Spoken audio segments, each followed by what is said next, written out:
Welcome everyone to the part 3rd of Java day 14th session. Today we're going to talk about something called as Java collections. Guys, no interview in Java gets completed without questions on this topic. So it's my humble request that you pay a very close attention to whatever I'm going to explain today. Alright, so with this, let's start with the very first topic in Java collections, and that's about an array list.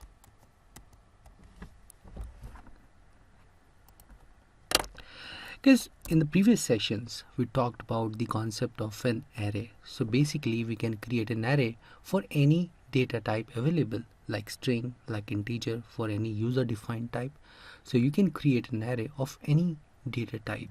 For example, if I ask you to create an array of type string, then this is what you are going to do. So here you are going to specify its capacity. So whenever you are going to insert elements, string objects in this string array object, you can store at the max up to this limit. You cannot store elements in this string array beyond this limit. So this is mandatory. You have to specify the limit in the beginning itself before you store any element in this string array object. In the similar ways, if you want to create an array for a type integer, then this is what you do.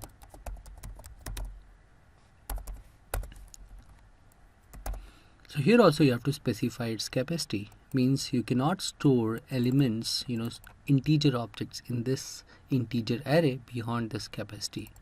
Now what in real project, if you face a trouble that you don't know how many elements you have to store in the integer array or string array or any other array of any type, you don't know how many elements you actually want to store. In that case, it's very natural problem that you will not be able to figure out this capacity in the beginning itself. So you need some concept which can allow you to make use of an array of any type where you are not required to specify its capacity in the beginning. It should allow you to store as many elements as you want, as many elements of that type of array as you want. So if such a concept available in Java, well, the answer is yes. So you have to use a concept known as an array list in order to achieve that. So we have just looked at the point why we are actually studying array list. We are studying array list just for one simple reason, that we make use of an array, sometimes string, sometimes integer, sometimes user defined array. Now in all those arrays what we create, the problem is the capacity. We have to know the capacity before we can actually make use of the array of that specific type. Now we don't want that to happen. We want something which can allow us to use an array of specific type without specifying its capacity in the beginning. It should allow us as many elements as we can, as we want to store in that. So that is allowed using ArrayList. So that's the reason why we are actually studying ArrayList. Why ArrayList? Because we want to get rid of capacity problem in array. That's all about it. Now, how you create an array? Just by doing things like this. Right? So this is how you create an array. What is the way to create an array list? This is the way to create an array list. You write array list, then you specify the type. For that, you want to create an array list, for example, string, integer, or any of the user defined type. And then, name of that object, then new, and then array list, and then again, that same type. Important point what you have to understand is array list you can always create only for non-primitive types. You are not allowed to create an array list for primitive types. So that's the condition here to use an array list. So let me very quickly show you how you can make use of an array list. So if I ask you to create an array list for string, what exactly you are going to do? You're simply going to follow this syntax. ArrayList string, because we want to create an array list for string. Name of the array list string object, array list. Again, you have to specify the type, and that's it. Now it's giving you the red color, means error. Why? Because it needs its imports to be included on top of the Java file, and for that let me press Ctrl Shift and O. I'm done. So here it has imported the required package on top of the Java file for ArrayList. Great. Now in the similar ways, I can go on creating ArrayList for the type integer.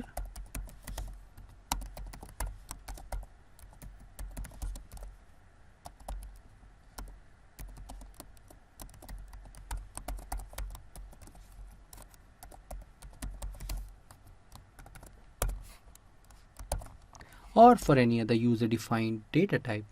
Yeah, so the way I've created an array list for string, for integer, you may go on creating an array list for long, for byte, for short, for boolean, or any other non-primitive data type, including user defined type. For example, if I here create an object, if I create a user defined type, say country, so I'm also allowed to create here an array list of type country, right? So let me very quickly show you this as well. Public int population. Let me include two fields in this. In this, public string name of the country, and then a constructor. Here let me allow it to expect two arguments, population as well as the name. And here let me set the values of population and name, these one, like this. Population equals to p, this dot name equals to name. Let me use n. Cool. So our user defined type country is ready now. I know that you are able to understand every bit of this user defined type, right? You know what is the meaning of this and what exactly I'm doing, because we have been doing this all through previous sessions. All right, so now we have the type country available in this project. User defined type means the type which developer has created on his or her own. Now how to create an array list for this? Well, this is the way. Array list, specify country, array for country I've created, array list, country. So here I'm done with creating an array list for a user defined type, and that is the country. So it's very easy. The point that you have to understand is when you create an array list for string, or you create an array list for integer, or an array list for country, or any other type, any other non-primitive type, basically it's going to create an array internally for that specific type. For example, in this line we are saying, hey Java, please create an array list for type string. Now behind the scenes, what it's actually doing, it's actually has created an array of type string. Behind the scenes, it has actually used such a statement internally. The only difference is when we use an array of type string, we have to specify capacity. But here, when we use array list of string type, we are not required to specify the capacity. It's going to allow us to store as many string objects as we want in it without any restriction on the size. So that's the only advantage. Point which you have to understand is, in case of an array list, internally it actually works on the principle of arrays only. Alright, so now let me show you how you can add elements to it, and you can perform various functions, various operations on this array list object. For example, here for string, what you were doing, you were storing elements, you were retrieving elements, lot of operations you can perform. In the same manner, what all operations we can perform in ArrayList? Let's very quickly check that. So the very first thing what we have to understand is how to store elements in this ArrayList. So the way to do that is write string ArrayList object dot and make a call to its add function. As this is an ArrayList created for string objects, so it's going to allow you to store only string objects. So here you are going to store string object in that. Let me add Ankush string object here. In the similar manner, we can go on adding other string objects in it, and as such there is no restriction on the capacity, so I'm allowed to store as many string objects as I want. That could be 1, that could be 2, that could be 100, thousands, lakhs, crores, or whatever number. Alright, so let's say I've stored here Ankush, Gaurav, gone to, and then say software. Alright, let's say I've added here how many elements? 4 elements. So Ankush I've stored at 0 index of this ArrayList string object. Gaurav I've stored at first index. Gone to I've stored at second index, and software I've stored at third index. So in total I've stored 4 string elements in this ArrayList object. Important point again, let me reiterate. If you have created an ArrayList for string, then it's going to allow you to only store string. If you try to store say integer in this, then that is not allowed. It's going to cry. It's going to give you red color. It says that you have created an ArrayList of type string and you're trying to store integer, which is not allowed. So this is what you have to understand. Now the way we have added string objects in case of string ArrayList, same way we can go on adding elements in this integer array or country array. Let me very quickly do that as well. Dot add, it's going to expect that you are going to provide integer objects to it. Let me store a value 10, and then let me store a few more values to that. Let's say here I store 1000, and here I store 200, and here I store say 1. Alright, in the similar manner, let us add elements to this array country object, ArrayList country object as well. So it's going to expect that you are going to provide country object to it, as this is what you have created for country object. New country. So you are going to make a call to its 2 arguments constructor. You have to pass population as well as name. So here let's pass population as 10 and name as India. Well, I know population of India is not 10, yeah, so don't laugh here, because I know population of India is actually huge. So here let's add a few more elements to it, country objects to it. Let's say America. Well, America's population is I believe lesser than India. I don't know. Let's keep its value as say 7.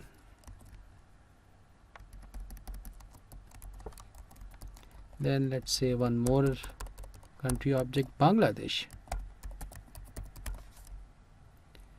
Let's say its population is 4, and then one more element, say Russia. China.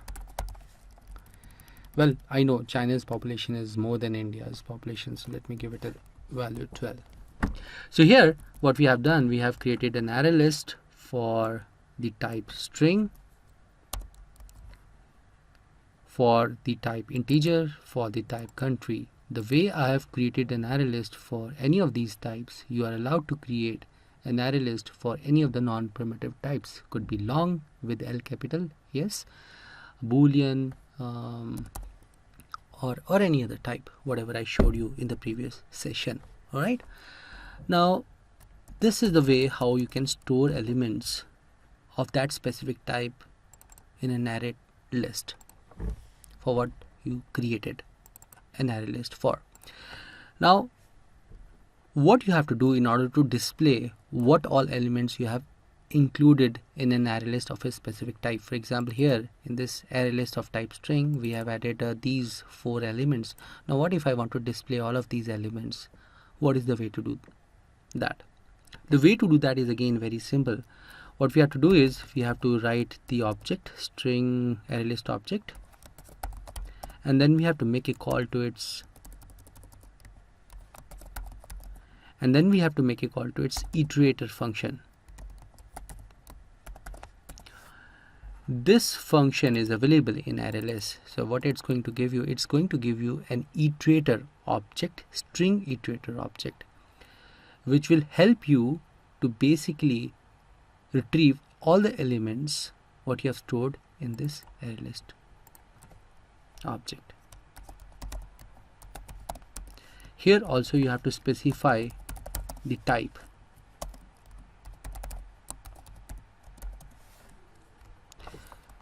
I have to press Ctrl Shift O in order to get the import for this iterator. So here I've got the iterator, the import corresponding to this iterator.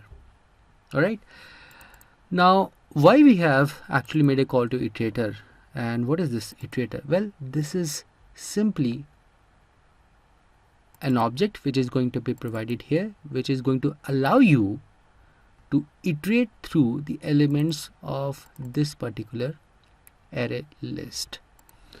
And how you can make use of that? You have to use while loop in order to do that. In this while loop, what you have to write? You have to write this as next, and then string a equals to dot next, and that's all about it.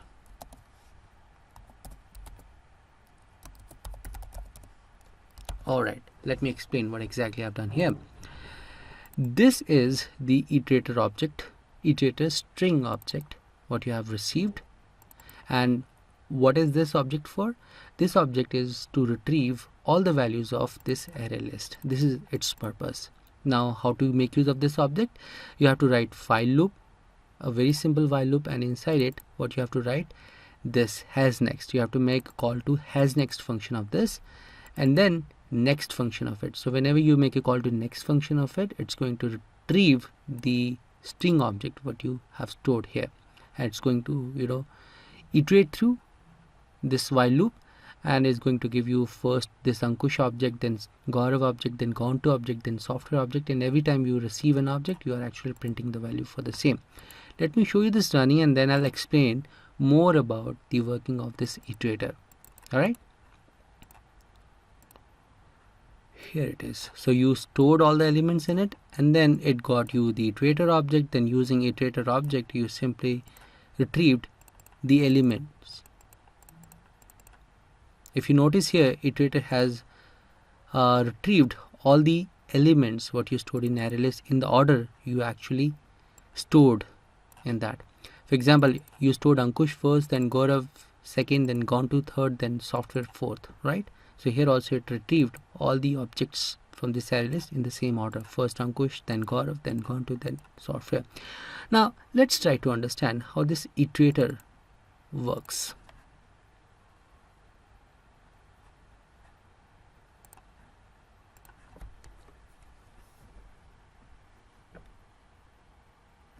Okay.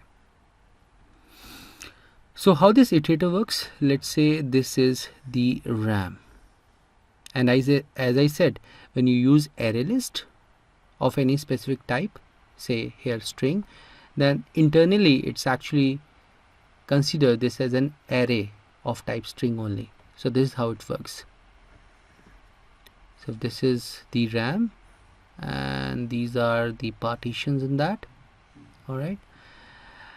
So whenever you say that you have included Ankush, Gaurav, Gontu, software, this is how it's going to store. First Ankush, then Gaurav, then Gontu, and then software. Point you have to understand it, it's going to store all of these in this way, in contiguous manner. Means If it's storing Ankush here, then it's going to store Gaurav to the next memory of Ankush, whatever is available. It's going to store next element next to this memory. It's going to store next element next to this. It's going to be stored in a contiguous manner. So this is how it works basically. Now when you get the ArrayList iterator object, this is nothing but a pointer object. What it does, as soon as you get that, it's going to be pointing here, one location before this first element of ArrayList. As soon as you perform has next, what it does, it gets you boolean value, true or false. So if you make a call to has next function of this string iterator object, it's actually going to check the memory address, whatever is next to it, which means this address, whether there is a value present or not. If there is a value present, then it's going to give you true. If there is no value present, then it's going to give you false. Now because we have a value present in it, which is Ankush, it's going to get us the result as true. Alright, as soon as it gets us the result true, it's going to enter into this while loop. As soon as it enters into this while loop, it's simply gonna execute this statement. Now what is this statement? This statement is next. So it has just checked whether element is present here or not. Still the pointer is at this position only, and when you make a call to the next function of this iterator, what it does, it actually goes to the next position, which is nothing but this position. And here whatever element is there, it's going to retrieve that, and it's going to retrieve this element Ankush string object. So that's what it's going to get, and here you are printing. So again it's going to go here, and again it's going to check whether next element is there or not. Yeah, so it's going to check here whether next element is there or not, because Gaurav is there, so it's going to retrieve true.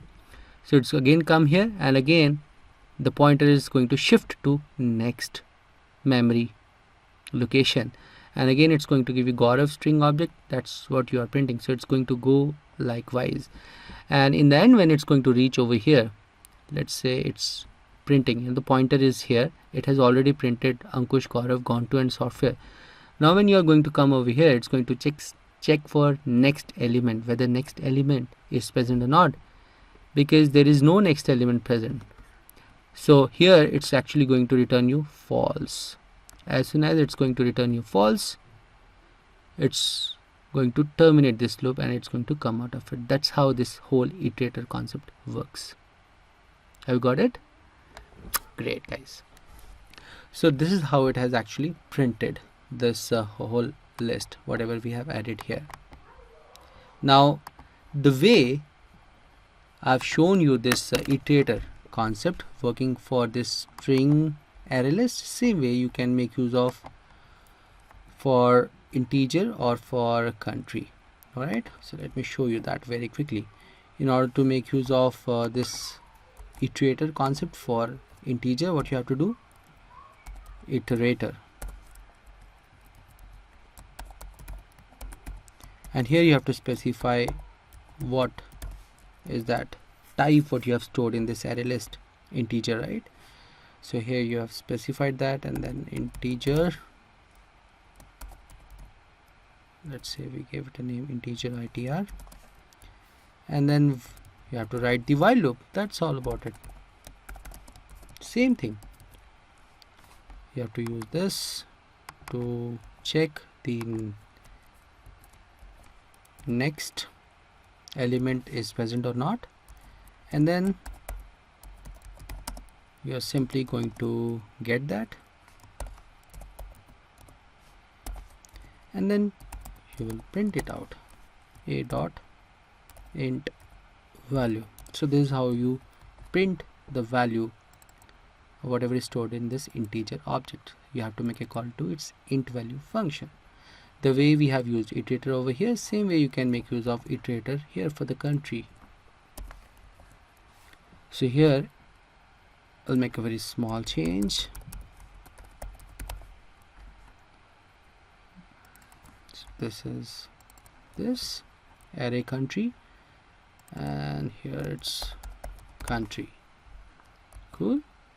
Now whenever you're going to perform next on this, it's going to get you the country object. Once you get the country object, then you are simply going to make a call to its name property or population property in order to display that. Let's say you want to display name and population both here. So what you will do, you will make a call to both like this. So here it's going to display name first and then space and then population. So if I run this, this is how it's gonna work. See, first it printed all the elements of ArrayList, then it printed all the elements of integer, whatever we stored, and then it printed all the elements of the country ArrayList. The important point what you have to understand is whenever you use iterator on ArrayList, that time it displays things, it retrieves things in the order you have stored the things. So it's going to maintain the order of the ArrayList. So you stored Ankush first, then Gaurav, then gone to, then software. So that's how it actually retrieved things, in the same order. It's not that first it's going to retrieve you this element and this and then that. No, it's going to maintain the order in which you created the ArrayList. So same thing is applicable here for integer, same thing is applicable for a user defined type country, same thing is going to be applicable for any non-primitive type ArrayList what you are going to use. Alright, so what's next? Next is, what if you want to retrieve an element what is stored in ArrayList on a specific index? Yeah, so how you can achieve that? That's also very simple. You write the ArrayList of that type, ArrayList object of that type dot get. So get function, if you call on this ArrayList, it's going to ask you which object you want to retrieve. Let's say we have specified here 2. So what it's going to do, it's going to go to the second position of this ArrayList and it's going to retrieve that object. So what is stored at second position, guys? This is stored at 0th position, this is stored at first position, and this is stored at second position. So if you print this element, it's going to get you this gone to 0, 1 second. So here it's going to get you what? String object, of course. Let's say this is what you get. Yeah, so here it's going to get you the string object. So if you display this a1.toString, it's going to print out gone to, which is nothing but this. So let me very quickly show you this working.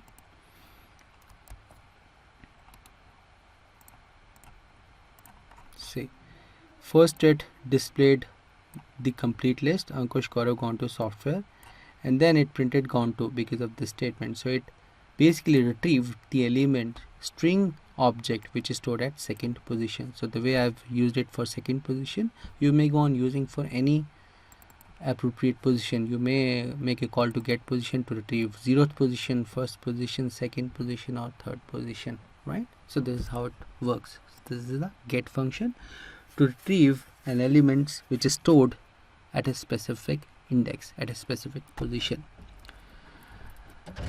Alright, now what if you want to remove any element which is stored in ArrayList? The way to do that is you write the ArrayList object dot remove. So this is going to actually do that. Here you are going to specify which position you want to basically remove from ArrayList. Let's say we specify 0, 1, 2. Let's say we specify second position. So if we make a call to this remove function, what's going to happen? It's simply going to remove this gone to from ArrayList. So here you have stored 4 elements, 4 string objects in ArrayList. As soon as it executes this statement, it's going to actually delete this. And how many elements are going to remain in the ArrayList in that case? Only 3 elements, right? Because it has just now deleted gone to because of this. So after this, if you will use iterator to display the elements of array list, what it's going to display, it's only going to display 3 elements, because gone to it's going to delete from the list because of this remove function. Now here, one important point you have to understand how this works behind the scenes.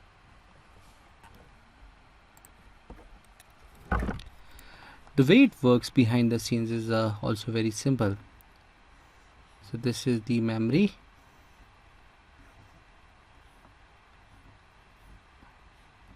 It stored Ankush here, then Gaurav here, and then gone to here, and then software here. Alright, now as soon as you make JDK execute this statement, what it's going to do, it's actually going to the second position, which is nothing but this, and it's going to delete this.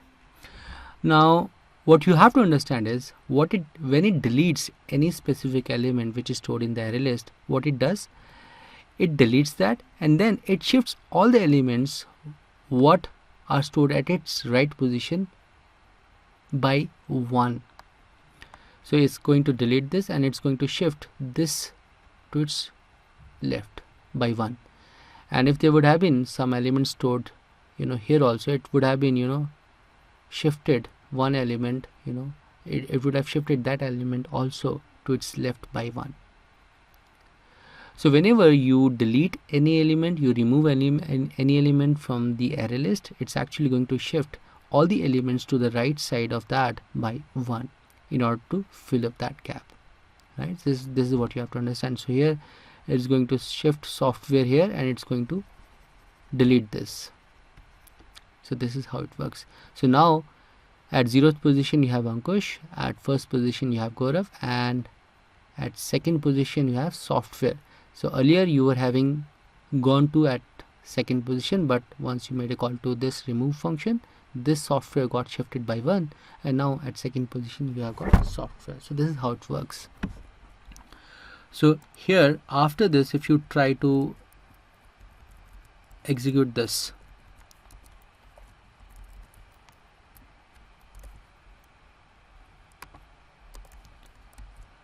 if you try to retrieve the element 2, what value it's going to give you? Well, software. So earlier it was stored at 3rd position, but once you deleted gone to, it actually was shifted to the 2nd position, and that's what it's going to display. See, first it displayed all the elements till this point, and then it printed 2nd position where you stored gone to, and then you removed that element gone to 2nd position, and then the elements to the right side of that got shifted by 1 to their left, and because of that, now when you are retrieving the value 2, retrieving the value which is stored at 2nd position, it's going to get you this software what was previously stored at 3rd position. Now this is very important to understand, guys. What if you have 1 billion string elements stored in this array list?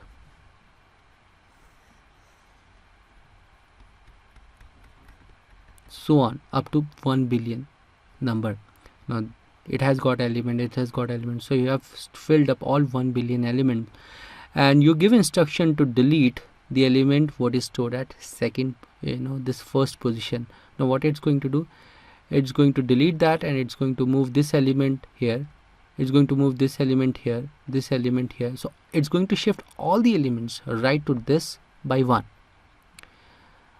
Now what point you have to observe here is, in order to delete something, it not just has to delete that element, but it has to shift all the elements by 1. Now that is a lot of work. If it has to shift just 1 or 2 elements, it's all fine, but it has to shift all the elements. Now how many elements are there to the right hand side of it? Around 1 billion elements. Yeah, so it's going to shift all the elements by 1. So in order to delete something, it has to perform a lot of shift operation, and that's actually going to take a lot of time to happen.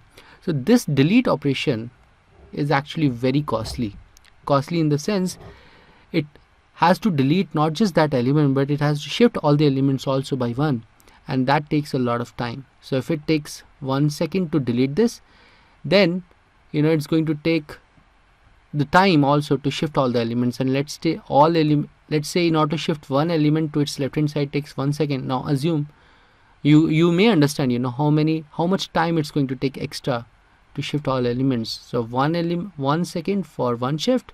So for around 1 billion shifts, how many seconds extra? So many seconds extra. So that's the reason sometimes developers don't want to make use of ArrayList for this reason's sake, because if they are going to remove any element, then that's going to take a lot of time to delete that specific element from that ArrayList. Right? That's the reason they sometimes call an ArrayList performance bit slower, because of this point, because of these shift things. All right. So if this is the drawback of an ArrayList, that whenever you are going to delete any element, it's going to take a lot of time to delete that. Then what else you can make use of instead of an ArrayList? Well, we're gonna see that in just a couple of moments after we finish up ArrayList. So once we finish up ArrayList, we're gonna look at one more collection with the name linked list. So that's going to eliminate this problem, which we are going to see later on. But for now, I just want to understand this big problem, that whenever you use ArrayList and you want to delete some element, then actually that's that's actually comparatively slower because of all that shift operation what it has to perform in addition to delete. Right? I hope you have understood this concept. Now the way you have used remove function here, same way you can use a remove function here also for array integer. Same functions are available here also. So here you specify the type. If you want to retrieve some specific element from this array list of type integer, you have to specify that type. It's going to give you that. Same thing is available here also. If you want to remove an element from this array list country type, you have to simply make use of remove function. You have to specify which object you want it to remove. And if you want to retrieve any specific element which is stored at a specific index or location, you have to specify that location. It's going to give you that object. So this is how it works. So we just looked at the array list. Why we used array list? Because of the capacity problem what we faced in array. You can use ArrayList with any non-primitive data type available, like string, like integer, like any other user-defined type. Right? Any type, long, boolean, anything. To store elements in the ArrayList, you have to use add function. In order to iterate through the complete list, you have to make use of the iterator concept. When you are using iterator for a string array list, you have to write here string. If you are making use of iterator for an array list of type integer, you have to write integer. If you are making use of an iterator for a type country array list, then you have to write here country. And then this is the way iterator is going to iterate through the complete list. If you want to retrieve any element of that list stored at a specific location or index, you have to do that using get function of it. You can remove any element by making use of remove on that array list. Same is available for integer. Same is available in case of user defined type or any other non-primitive type. So this is very easy, guys. I just want you to understand the simplicity of this concept. All right.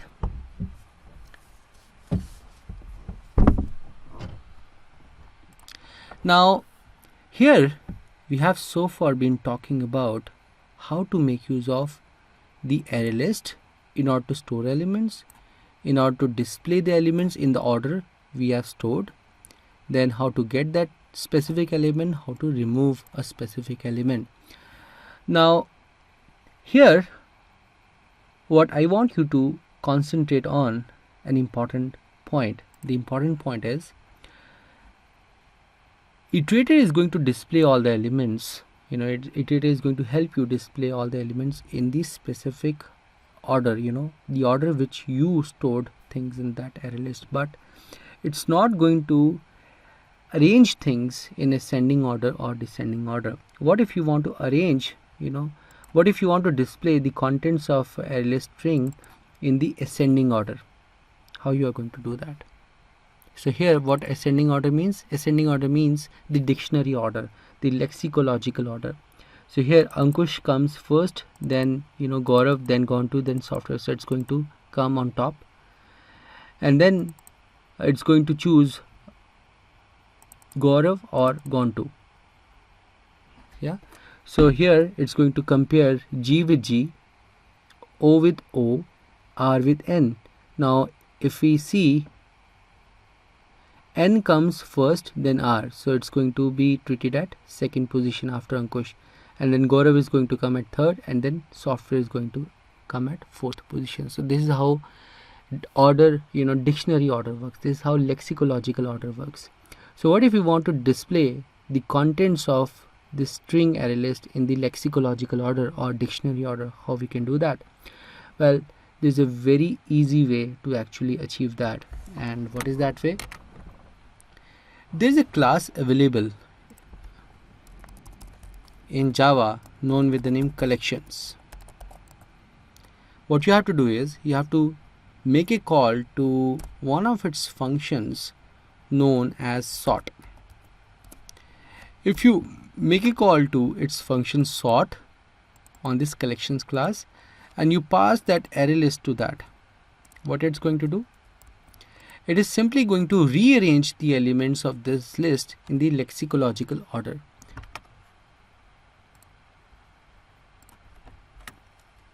So if this is the memory, you stored Ankush here, then you stored Gaurav here, then Gontu here, and then software here.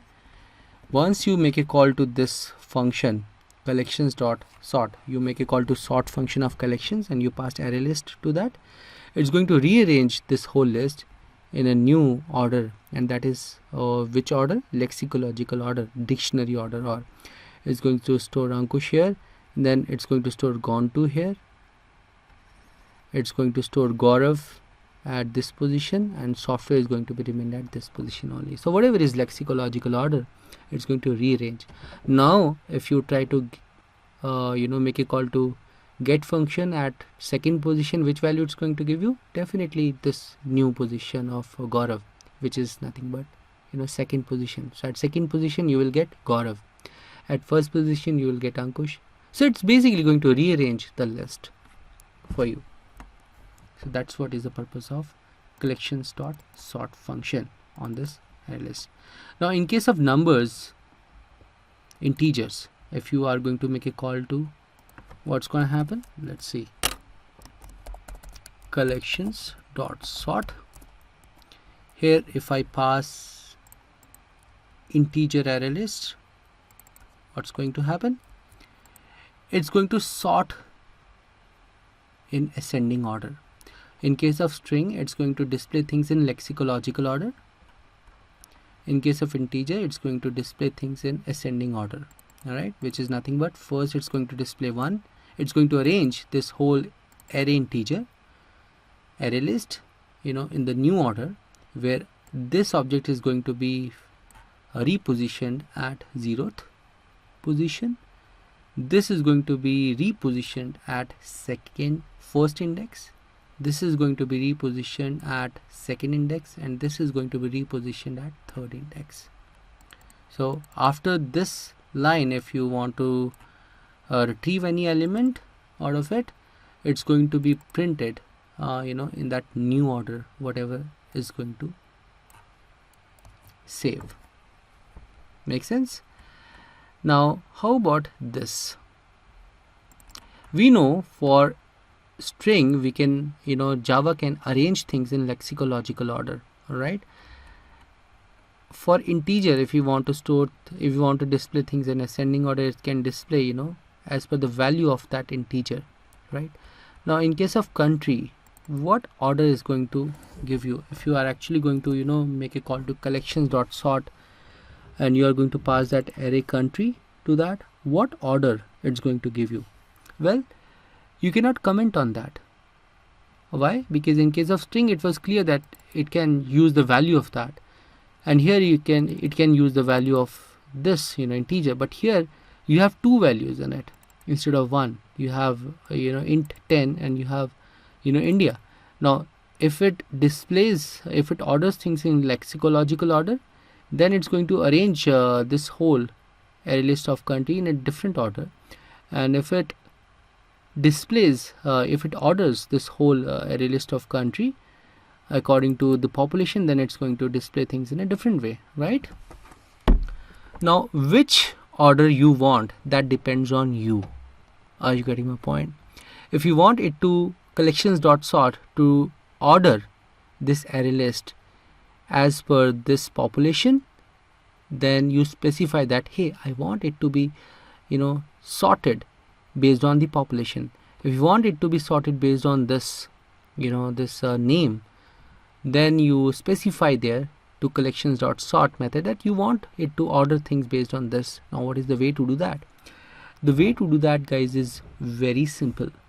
The way to do that is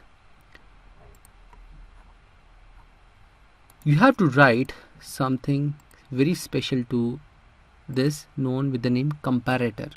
Now what is that? Let me talk about that. So here you basically have two options. You can instruct Java to sort this using either population or using name, right? So here let me write a class with the name population comparator. What is this? I'll explain you in just a moment. Implements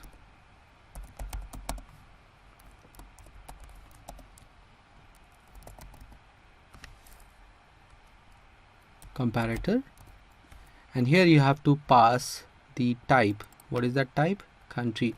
Guys, please be attentive, okay?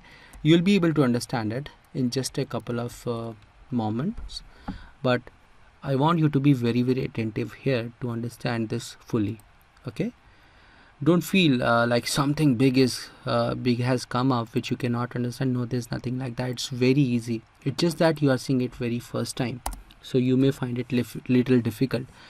And I haven't explained you anything about comparator so far. I'm going to explain you gradually, so just keep up your pace with me. All right.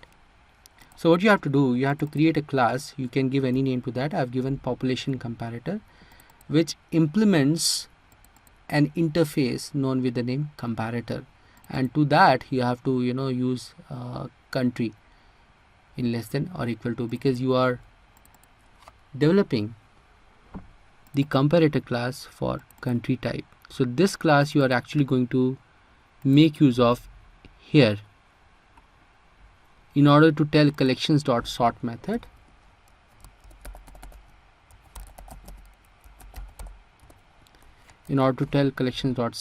that you want actually this array list of country to be sorted based on the population and not based on this. So that is what you have to specify here. How you're going to specify here? You are actually going to do like this: population comparator. So what you are basically going to do here,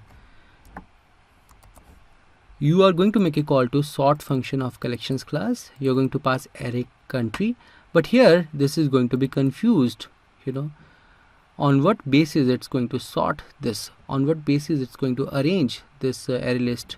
All right, for string it was easy, it's going to just check the value. For integer it was easy, it had to check the value and it's going to sort. But in case of country, there are two things you have stored: population as well as name. So on what basis it has to sort, that's what we are conveying here it explicitly, and this is the way to do that.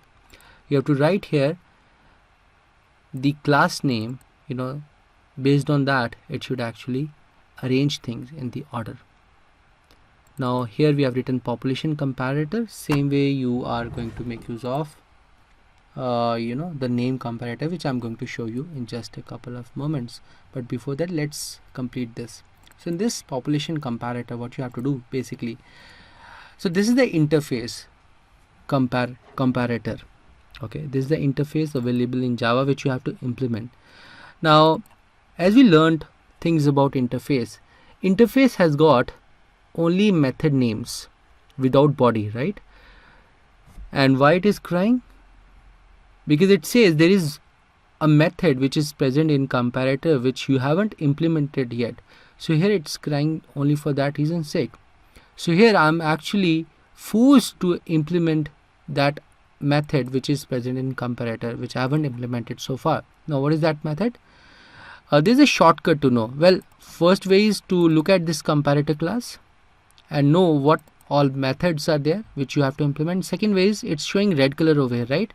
Now what you have to do, you have to just click here, and here there's a line you would get add unimplemented methods. So once you click on it, it's going to automatically implement all the methods what are present in this comparator interface. So once I do that, I get this. So there's only one method in this comparator which hasn't got the body inside it, so I have to just implement that. So it has automatically done that for me. Right? So far I showed you that you have to look at comparator interface and whatever method is there you have to implement. You can always do that, but in Eclipse IDE there is a shortcut available that if you click here, it's actually going to implement that automatically for you. Alright, now what is this code? Guys, be very attentive. So here the point is, when collections.sort method you are going to call array country, it's basically going to analyze all these 4 objects of it. It's going to compare one object with another object in order to find out which object comes first and which object comes second. And it's going to do that for all, and then it's going to arrange the whole stuff. Now when you say that it has to be arranged using population comparator, what exactly is going to happen behind the scenes? It's actually collections.sort is actually going to go to this population comparator class, and then it's going to make a call to this function compare, whatever we have included here, and here it's going to pass those 2 objects, O1 and O2. Let me call this as cn1 country object 1 and country object 2. Alright, so whenever it's actually comparing 2 objects to know which object comes first and second, so it's going to pass those 2 objects here to this population comparator compare function. It's going to pass those 2 objects. Now what you want here, you basically have to write here logic about how it has to be compared. So what I'm going to write, please be attentive guys, cn1 dot population cn object population if is equal to cn2 dot population. In that case I want it to return 0. You are just going to understand what is the meaning of this return value. Just keep up the pace, okay? Don't stop here guys, keep going with me, you'll be able to understand every bit of it. If this value is greater than the value of c1 object, cn2 population, cn1. So if this is greater than this, then return 1. If cn1 dot population is less than cn2 dot population, then return -1. Now what does it mean?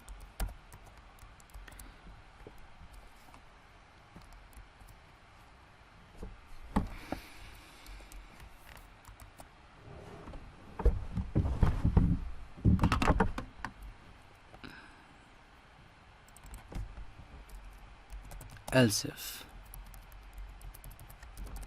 else.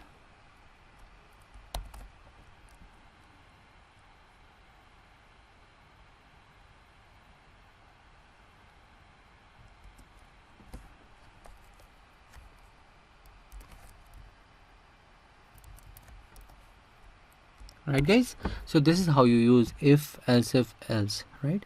So here you are saying whenever it's comparing elements of this array list, it has to compare two objects always, right? It's going to make a call to the compare function of this population comparator class. It's going to go here, it's going to make a call to that, and here this method is supposed to be returning an int value 0, 1 or -1. Now when you return 0, it means both objects it should consider as equal.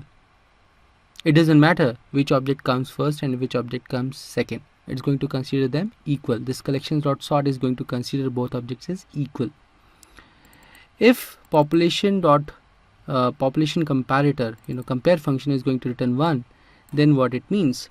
It means collections.sort is going to consider first object bigger than second object. And if you return -1 here, what that means? It means collections.sort is going to understand that first object is actually lesser than second object. That's how it's going to arrange things. So it's just about arranging things in ascending order, and how it's going to do that. This is the simplest way how it performs. Let me show you this with the help of this diagram. So here when you make a call to collections.sort, what it's going to do, it's going to pick first these two elements, right? And it's going to make a call to compare function of this. In the compare function, what's there? First object is India, right? This object's one, and then second object is America, CN2. And here inside compare function, what you have written if CN1 equals to CN2, CN1's population is equal to CN2 population, which is definitely not the case because 10 is greater than 7. In else if, what you have written, if CN1 is greater than CN2 population, right, then what you have to return 1. So in this case 10 is greater than 7, so what it's going to do, it's actually going to return 1. As soon as it finds 1, what it's going to do, it's going to understand that India is actually bigger than America, so it's going to consider India at this position and America at second position, and then it's going to compare America and Bangladesh, and then it's going to compare Bangladesh and China. It's going to compare all the objects with each other, and then it's going to rearrange the whole array list of country with the help of this compare function what we have written inside population comparator. Now if we display now this list, what it's going to display, the order in which it's going to display list is based on the population. So it's going to display first, it should actually display the population which is in the ascending order. So it's going to display 4 first, and then 7 first, and then 10, and then 12. So it's going to be displayed in this order. So shall we very quickly see that? So if I here make a call to this here only, and then I make use of an iterator to display the whole, it's going to actually display things according to this population comparator in the ascending order. Let's see if this does or not. It's giving me the error here. Index out of bounds exception, index at third position. Now why is it giving this? Let's check that. Oh, so here there's a problem that we are trying to access the element what is stored at third position, because we have removed second element 0, 1, 2. Once we remove the second element, this third element is going to be shifted to second element, right? And there is nothing here at third position, because here we are trying to access an element at third position. It's going to give you an error, index out of bounds. You remember this error? Whenever you try to access some position which is not existing, it's going to give you index out of bounds exception. And here it's going to give you index out of bounds exceptions on the array, right? So this is again a proof that ArrayList internally uses array only. So let me remove that. Let me show you this running. See what it has done. It has displayed 4 and then 7 and then 10 and then 12. It has rearranged this whole list in ascending order based on population comparator, based on what we have written in this compare. So when you return 0, it means it has to consider both objects as same. When we return 1, it means first object is more than second. When we return -1, it's going to consider second object is greater than first object. So it has done that. Now if I remove this and if I make a call to this, it's going to display things in the order I have here included things in this ArrayList country object. So first it's going to display India, then America, then Bangladesh, and then China. And once I use it, it's going to rearrange things in this array list based on this population comparator in the ascending order. That's what it has done. Cool. So if I remove this, it's basically going to display in the order what I have gone with, the order in which I have the order which I use to insert elements in this ArrayList country object. If I use this, it's going to rearrange things. Now here we have written population comparator, which is going to tell collections.sort method, hey, kindly sort the elements of ArrayList country based on the population comparator method, which is nothing but this, means based on the population values. Now what if I want to basically sort this country object based on the name, not population? In that case, I have to write one more comparator for the name, right? So let me do that very quickly. Name comparator. Let me click on finish, and here also I have to follow the same strategy what I followed here. I have to implement comparator. Implements comparator interface. To that I have to pass country, because this name comparator we have written for country, user defined object, right? Now again I have to implement the compare function the way we have done here. So I'll very quickly click here to implement the method. See, it has done that. Now we have a cn1 and we have cn2, and here what we have to do, we have to simply write a logic which is going to return 0, 1 or -1 based using the name. So what we have to do here, we have to compare the characters what we have stored in the string, one by one, so that we can know what comes first and what comes second. So you have to write that whole logic here. Now one way is that you write the whole logic and then you return 0, 1 or -1 based on that logic. And second is you make use of one more facility which is provided in Java,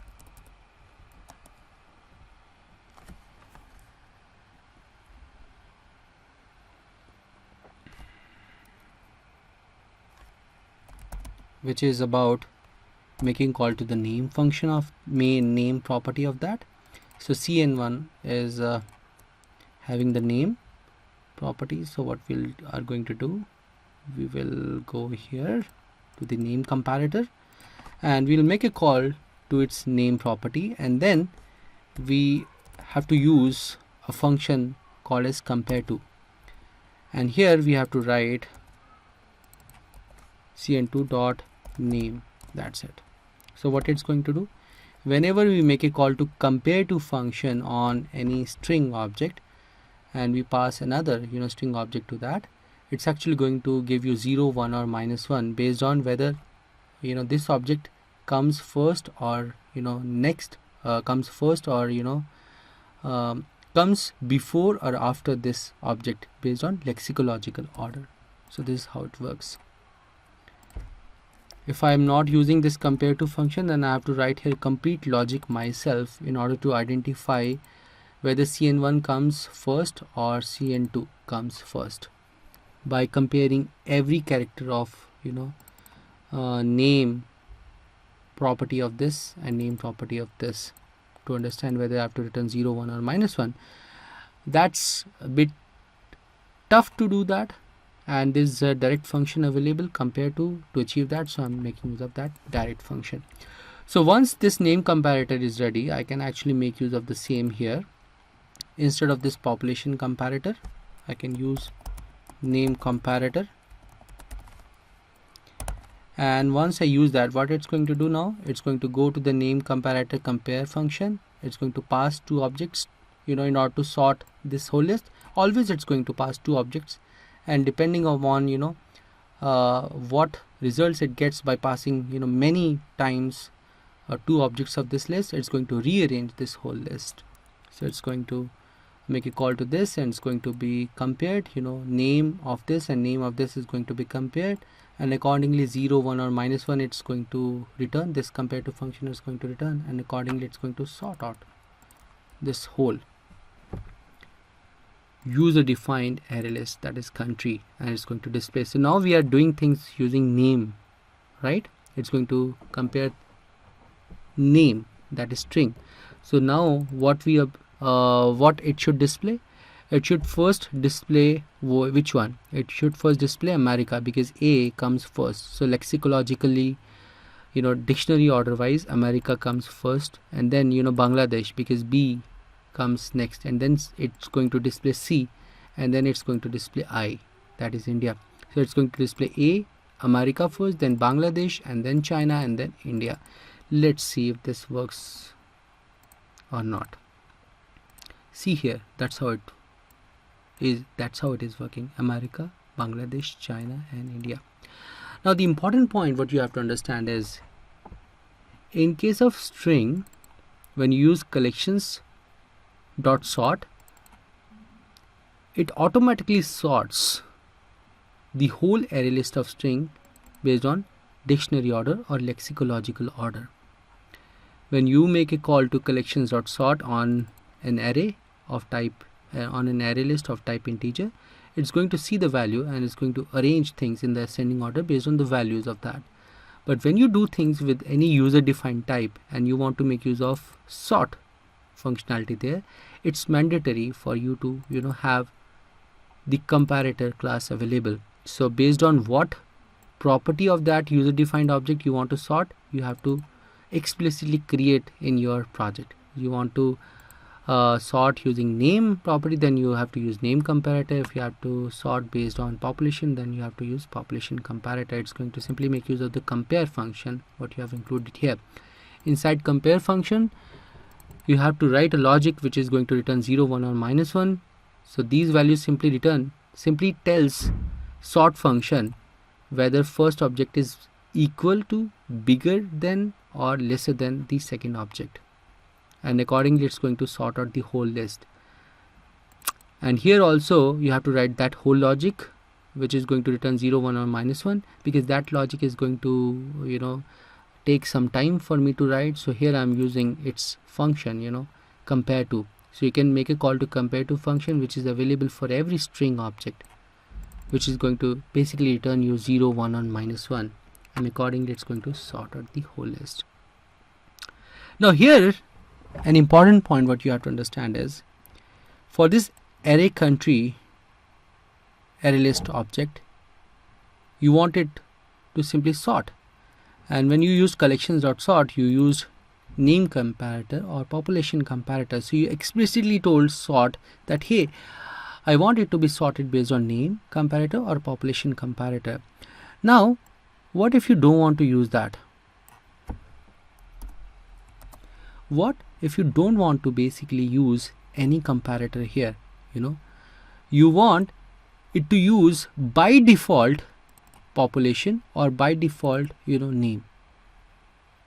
How to do that? The way to do that is, whatever default way you want to follow when you don't want to use comparator class, then in that case you have to go to the country user defined object, and here you have to do one thing. You have to implement something called as comparable, and here also you have to pass country.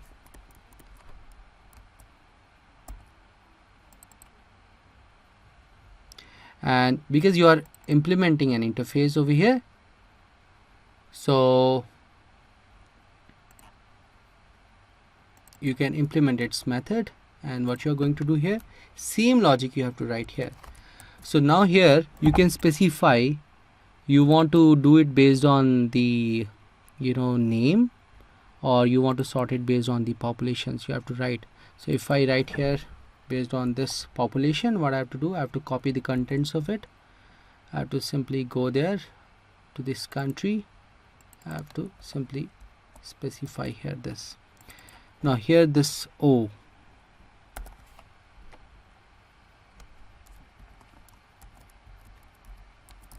so this is basically CN2. Alright, now what is this CN1? This is this object. I hope you are able to understand this, right? If not, you have always one-on-one conversation with me, right, after the session. So you have to clarify every single doubt that you might be having here with me. Alright, so what's going to happen here?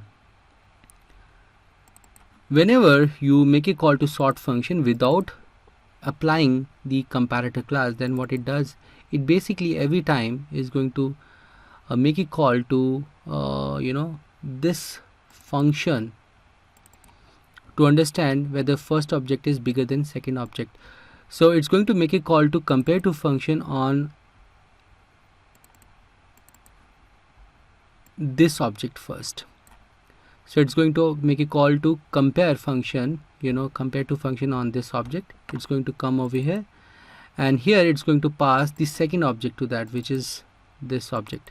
So on India object, it's going to make a call to compare to function, and it's going to pass America object to that. And here inside it, we are simply checking which object is bigger, India object, which is nothing but this object, or this object, America object. And accordingly it's going to return 0, 1 and -1.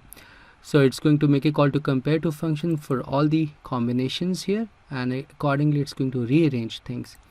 Now the point which you have to understand is, if you do not want to specify comparator, means you don't want to explicitly tell sort function whether you want to sort this based on this or this, then in that case you have to implement comparable interface in the country class itself, in the user defined class only, and there you have to write the whole logic for the same, and it's going to use by default that. If you are not using this comparable in this user defined type, then it's mandatory for you to specify the comparator, because we have we have specified the default way, comparable way in this class itself. So it's actually allowing us to use collections.sort here, because it's going to sort now based on the population. And what population code I've written here, this is the code. So if I run this, it's going to display things based on this default approach. See, Bangladesh, then America, then India, and then China. Based on population it has sorted. So this is the default way. Now if I remove this default way from here,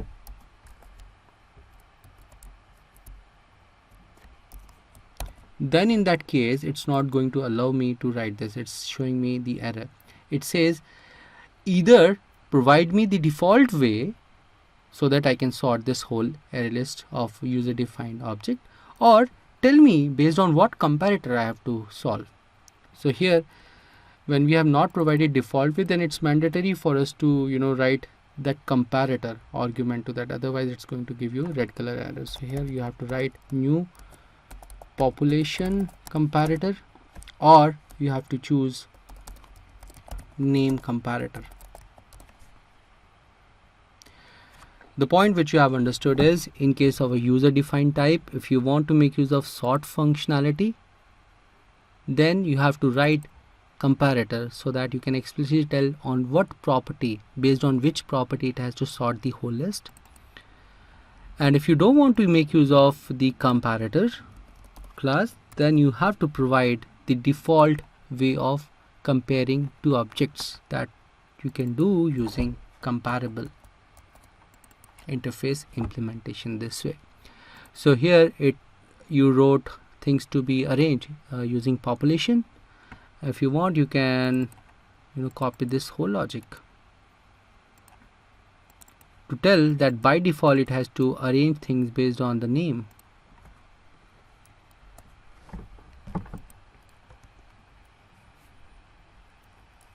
This country CN1. So now it's going to arrange the whole list based on the default way, which is nothing but the names. So it's going to display first America, then Bangladesh, and then China, and then India.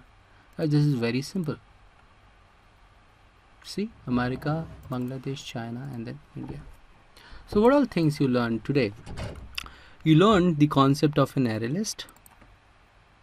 You learned how to make use of the array list for string, for integer, for a user defined type. The same way, the way I showed you things for these three types, you can go on creating array list for any other non-primitive data type available. In case of string, if you want to make use of sort, then it's going to directly allow you to do that. Now the point that you have to understand here is, in case of the user defined object, you had to basically use comparable interface. You have written here the logic which it is going to use to sort the whole list. Now here, when you say you are trying to sort the array list for string, right? Now here, what point you have to understand is, every string object, every string class, every string object basically has got that comparable, that default method available. The way you have implemented this compare to function in this, right, the way you have implemented in this country user defined object, same way Java people have implemented this compare to function inside this string class. So that's how it doesn't cry here, and it just uses that compare to function to sort this whole string array list in the lexicological order. Same way in case of integer class, that compare to function is written. So when you use sort function on that, it actually doesn't cry. It actually allows you to sort that based on that compare to function what is written inside this integer class. So here you are writing country object. If you want it to sort things, then you have to write the compare to object inside it, and that's what you did. You wrote compare to object function inside it to compare things. So you can compare based on name or based on population, based on anything. So that's how it works. So you are using comparable interface so as to provide the default way of sorting a user defined object. And if you are using any primitive type which is available already in Java, then the point which you have to understand is, this type implements compare to function, this string implements compare to function, which it uses to sort the whole list, string list, string array list, integer array list. Cool. And if you don't want to provide the default way, then you can use the comparator classes that you have written. The way to write comparator classes to implement the comparator interface and provide the type for what you are writing the comparator, and then simply compare function you have to implement, and inside it what logic you have to write. So the logic which you want to make use of to compare two things, same logic you have to write there. Now what if you have the default way written? It means you have already implemented comparable interface in this country user defined object, and also you have name comparator and population comparator, and the point is, you don't want to go with default way, you want to go with the comparator way. Explicit way of telling Java that, hey, sort it out, sort this whole list based on this logic or this logic. Then what is the way to do that? Nothing much. You write things like this way.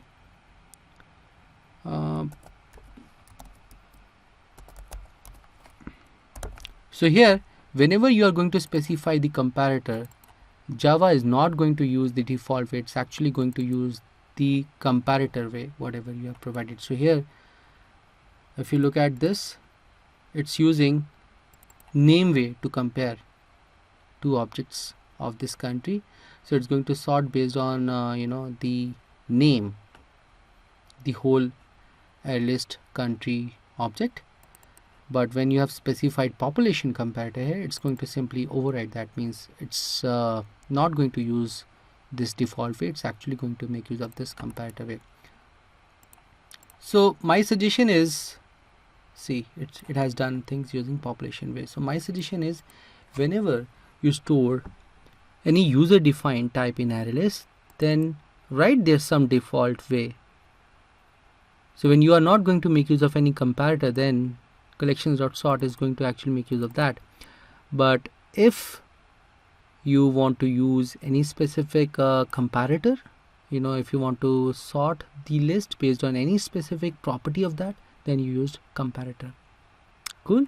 So this is how it works. The important point is, if you do not implement comparator comparable interface in this country object, in that case this line is not allowed. It's allowing you to write this way only because it is finding comparable interface in this country. If you are going to take this out from here, it actually is going to cry that it doesn't implement comparable interface. Yeah, I guess that's all we have for comparator and comparable interfaces. So here today, what all things you have learned how to create an array list for all non-primitive types, and then you looked at the collections class, and then you looked at the comparable and comparator interface concept. So this is all you have learned today. Alright, now what is next? Let's look at what we have written here in order to understand the array list, in order to finish up this array list topic fully, and then we are going to wind up today's session. Why array list we looked at? Because to eliminate capacity problem. This is the syntax of that problem, syntax of how to make use of an array list in your program. Properties: maintains insertion order and allows duplicate elements. What does it mean? It simply means if you have stored elements in this order, first Ankush, then Gaurav, then Gontu, and then software, and you make a call to iterator, then it's going to maintain that insertion order. That's what is this means, maintains insertion order. So the way you are going to put elements in that, using iterator you can retrieve in the same order. Allows duplicate elements means what? If you are going to store here 2 times Ankush string object, it's allowed. So if you are going to display the contents of it, it's going to display first Ankush object, then Ankush object, then Gaurav, then Gontu, then software. See, it has displayed first Ankush, which is nothing but this object, then Ankush, which is nothing but this object, then Gaurav, and then Gontu, and then finally software, and then it's going to execute rest piece of code, right? So here this is what it means, maintains insertion order, and this is what it means, allows duplicate elements. Yeah. Now allows random access very fast. This is an advantage of ArrayList. So what is this advantage? We talked about this advantage.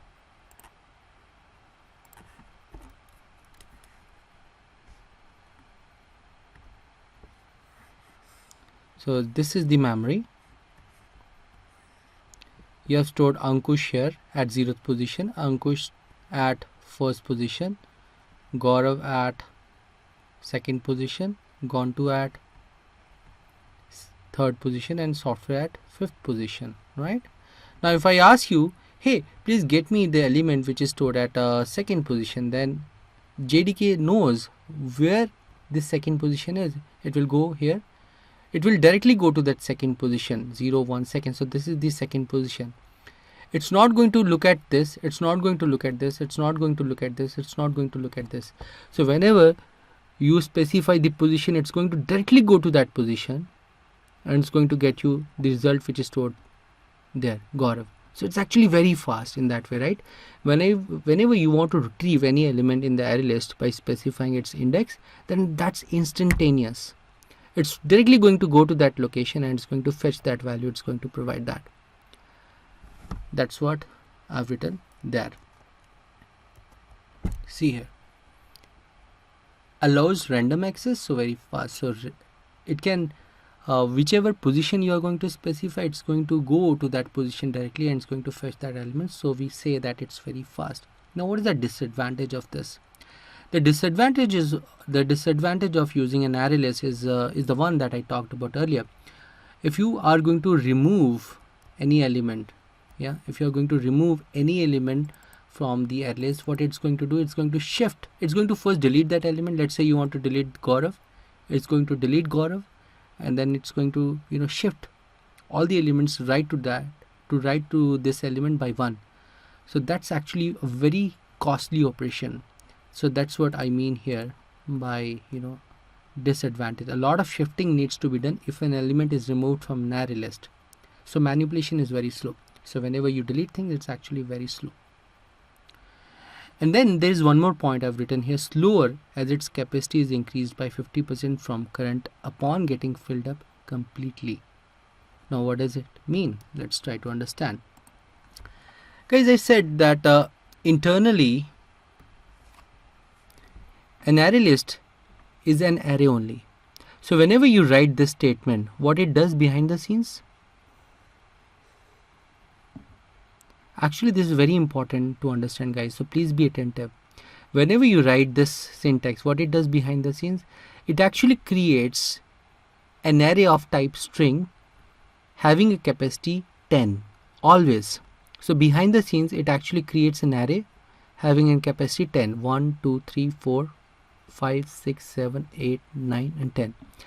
So it's always going to create a string array. So this line is actually equivalent to this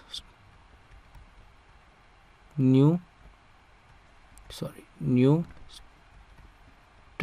10. So this line is actually equivalent to this string. So behind the scenes is going to actually consider 10 positions in the string array. But the advantage of it is, once you fill up this space by storing some element to it, then to this, then to this, then to this, once you are here, once you are done with storing all elements here and this list is fit, this list is actually full, and you try to store 11th element into it, what it does behind the scene, this array list, it actually checks the size. So what is the size? 10. So what it's going to do, it's actually going to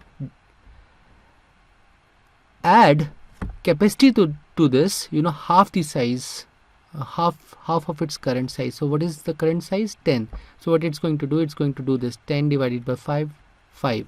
So it's going to add 5 more units to it, 1 2 3 4 and 5. So now 11th element it's going to add here, 12th element it's going to add here. So as soon as it reaches to the end, then again it checks the capacity. So what's the current capacity? 10 plus 5, 15. So it's going to do 5, and whatever result it's going to get, based on that, it's going to add additional capacity to that. So 16th element it's going to add there, then it will go on. So as you reach towards the end of the array list capacity, it's actually going to grow by 50% of its current size. Now every time it grows its capacity by 50%, what behind the scenes it does, it basically has to create that 50% space extra there, right? And it cannot do that directly. What it does basically, let's say this is the space, 10 elements, all right, and as soon as you want to store 11th element in that, what it does, it checks its capacity, divides it by 5, it divides it by 2, and then it add that capacity here. So what that means is, it's going to actually discard this current array. What it does, it creates a new string array having a capacity, this capacity plus 50% of this, means it's going to create one more string array of capacity 15, 10 this, and then half of this plus. So it's going to create an array of size 15 here, and then it's going to copy the contents of this array to this, and it's going to simply discard this. So it's going to first copy all the 10 positions of it, and then whatever you were trying to insert, 11th position, it's going to insert that, and it's going to delete that. So have you understood how it works behind the scenes, how ArrayList works behind the scene? ArrayList is simply an array of type string behind the scenes if you have created an ArrayList for string. In case of an integer, it's basically an array of type integer behind the scenes. How it works? When you write this first statement, it creates an array of that specific type, having a capacity 10. And once you are done with that capacity, once you fill all the elements, once you fill that array list fully, then it basically increases its size by 50% once you try to store one more element after you fill up its capacity. But in order to add that 50% capacity to that existing string, it has to perform that action. What it does, it creates a bigger array having that full capacity, current capacity plus 50% of that current capacity. It copies the elements from that existing array list, and then it adds new element whatever you want it to store, and then it discards that fully. So this is kind of making it a bit slow, right? This is actually making a bit slow, right? Because once you try to insert element at 11th position, it has to first create that bigger array, and then it has to copy elements from first array to this array, then it has to insert 11th element at 11th position. So much of work to do. So this makes it little slow. So if you are storing element at 10th position, it has to just insert element at 10th position. But when you try to insert element at its 11th position, that time it has to perform this action. It has to create that bigger array, then copy the contents, and then including element at 11th position. So this whole thing makes it little slower, and that's what I've written over here. Slower as its capacity is increased by 50% from current upon getting filled up completely. Initial capacity 10. So whenever you create an array list of any specific type, then it behind the scenes creates an array of that specific type having a capacity 10, and then it goes on increasing its capacity when you fill up that array list fully, and it's going to grow by 50% every time you are filling up that fully. Alright, but you can always alter this initial capacity. So here, if you do not specify initial capacity, it's going to choose its initial capacity as 10. But what if you want to specify its initial capacity? Anyways, it's going to grow dynamically at runtime as in when you are going to add elements to it. But if you want to alter this initial capacity, say you want to set 100. So if you write here 100 to this, it's going to actually create an array of type string behind the scenes having capacity 100 initially only. And if you do not, then it's going to assume 10. So what's the advantage of specifying the capacity in the beginning itself? Let's say you are creating an array list and you are for sure that at least you are going to store 1000 elements in that. Then it's not wise to keep it at the default way, because it's going to create behind the scenes an array having capacity 10. Now when you are going to insert 11th, it's going to double. When you are going to then it's going to give you size of 15. When you will try to insert element at 16th position, it's again going to increase its size by 50%. So it will actually do a lot of work. But if you specify here initially only 1000, then at least till you are going to insert 1000 elements in it, it's not going to alter its capacity, it's not going to modify its capacity. So there's no problem you would face in terms of its performance. Right? So this is what I've written here. It is slower because once its capacity is filled, it's going to increase by 50%, but initial level only you can always change its capacity. And then we talked about this special case, right? Elements can be retrieved in ascending order by making use of a comparable or a comparator interface along with the collection class. So collections.sort is going to sort the array list. Alright, if you want to go with default way, then you have to use comparable interface in that object, user defined object. And in case of other non-user defined objects like string, like integer, like long, this comparable interface is already implemented, so that uses that default way. But if you do not want to go with default way, then you have to write a class separately, like name comparator, like population comparator, which is going to implement comparator interface. So you can pass that along with the array list of that type to this collections.sort, collections method sort, and it's going to sort the whole array list of that non-primitive type. So this is what is an array list all about. Guys, when I say Java collections, the only thing that you have to learn in this whole topic is array list. In the next session, you will observe that I'll very quickly cover, rest of the collections very quickly. It's only that you have to be very, very attentive while learning array list, means first topic of it, and rest all topics we are going to be covering very fast way, because whatever concepts you have learned in array list, same concepts are actually are applicable in all of these other collections what you are seeing right now. So today's session was a bit lengthy and a bit heavy in terms of the concepts which were involved here, but in order to learn rest of the collections, it's actually going to be a very easy task, very, very easy task. Now you go and have a break of 10 or 15 minutes, according to your schedule, and come for one-on-one conversation with me and discuss everything whatever I talked about today. Whatever doubts you have, clarify all of them. All right, and in the next session we are going to cover rest of the collections as well.